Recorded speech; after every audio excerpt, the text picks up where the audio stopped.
अपने शिष्यों को बताते हैं वही भक्ति वे स्वयं ही करते हैं। उनका नारा है, जीव हमारी जाति है, मानव धर्म हमारा।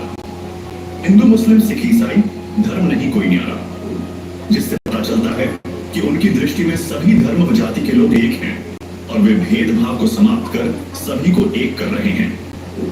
सवाल नंबर 4, आध्यात्मिक मार्ग में सफलता प्राप्ति अर्थात मोक्ष प्राप्ति के लिए गुरु के प्रति शिष्य का भाव कैसा होना चाहिए? परमेश्वर कबीर जी की वाणी है कि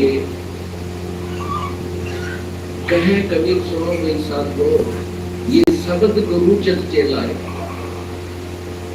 अब जैसे गुरु और चेले का कितना प्यार, कितना एक घनिष्ठ संबंध होना चाहिए। कहे कबीर तुम जड़ चित रखो, जो सुई में डोरारी। कितना उदाहरण दिया, एग्जाम्पल दिया भगवान ने कि गुरु और शिष्य का इतना लगाव, इतना अपनापन होना चाहिए। जैसे सुई में धागा डाल दे वो लटकता है, डर सुई के साथ ही लटकता रहेगा और नीचे मार के गांठ को लकड़ेगा। तो ऐसे अपना लगाव अपने सच्चे गुरु में इत लगाओ। तो ये हुआ गुरु शिष्य का प्रेम, गुरु शिष्य का जो आपस में संबंध। जब हम यहाँ से जाएंगे तो आपकी यहाँ से मृत्यु होगी तो आपको गुरु जी ही इतना लगाव होना चाहिए गुरुदेव में कि हमें तो कुछ नहीं चाहिए, परमात्मा गुरु जी आगे पाओ मेरे। तो वो फिर ऐसे आप सीधे वहीं पहुंच जाओगे जहाँ आशा का वासा भी। तो अब जैसे गुरु और शिष्य का ऐसे लगाव होना चाहिए जो सुई में डोरा रे। तो ऐसे कहा कि मैं शब्द गुरु चित चेला रे। जो मंत्र गुरु जी ने आपको दे दिया वो तो तेरा शब्द है, और इस चित्त ने, इस मन ने उस शब्द जो मंत्र दे रखे उसका चेला बना दिया। इस मन को, उस मंत्र का, इस स्वरित शब्द समावे। तेरी सुई, तेरी मन, तेरी आत्मा उस दिए हुए मंत्र ऐसे चिपकी रहे, ऐसा ध्यान रखे, इतना उसका सेवन करे जो सुई में डोरा दी। यानी ऐसे सुरत और शब्द इसको बोलते हैं। जो गुरु जी ने मंत्र आप दिया है उसके साथ इस मन को इतना जोड़ दे जैसे गुरु और चेले का प्यार हो। तो आप कहते हैं सुर कहे कबीर सुनो मेरी साधो, अब शब्द गुरु चित चेला है।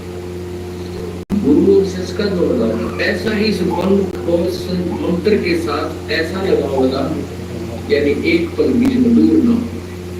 गुरु गोविंद कर जानियो और चलियो आज्ञा मां, मिले तो दंडवत बंदगी, नहीं तो पल पल ध्यान लगा। जब भी आपको मिले दंडवत प्रणाम करें और गुरु जी को परमात्मा मानना। वो खुद तो भगवान थे ही, लेकिन अब अपने दास को भेजा है परमात्मा ने, तो इसलिए कि आपका जो भाव है वो बना रहेगा। प्रश्न आता था ब्याज का, ऋण का, तो उसमें मूलधन ज्ञात करना होता था। मूलधन जो होता था वो करोड़ों और अरबों रुपए का। उस करोड़ों और अरबों रुपए के मूलधन को प्राप्त करने के लिए मानना पड़ता है। मान लीजिए मूलधन 100 रुपये, वो 100 रुपये मूलधन नहीं है, लेकिन वो सपोज करना पड़ेगा उस प्रॉब्लम को सोल्व करने के लिए। तो ये समझ लेना परमात्मा की वाणी है कि गुरु गोविंद कर जानियो और रहियो आज्ञा मान, मिले तो दंडवत बंदगी, निपल पर ध्यान लगा। अब जैसे आप यहाँ से जाओगे शरीर छोड़ के, ये तो छूटेगा, आपको मालूम है सबको। हम चाहते तो नहीं है कभी मृत्यु हो, लेकिन यह तो होगी मान ले। क्या आधार पे आप अब आप भक्तोगे, आपकी मृत्यु तो भगवान कबीर साहब के हाथ में। आप कहोगे तब होगी, कई बार कह लोगे तो होगी। अब काल नहीं मार सकता आपको, अकाल मृत्यु नहीं मर सकते आप अगर नियम ठीक रखोगे।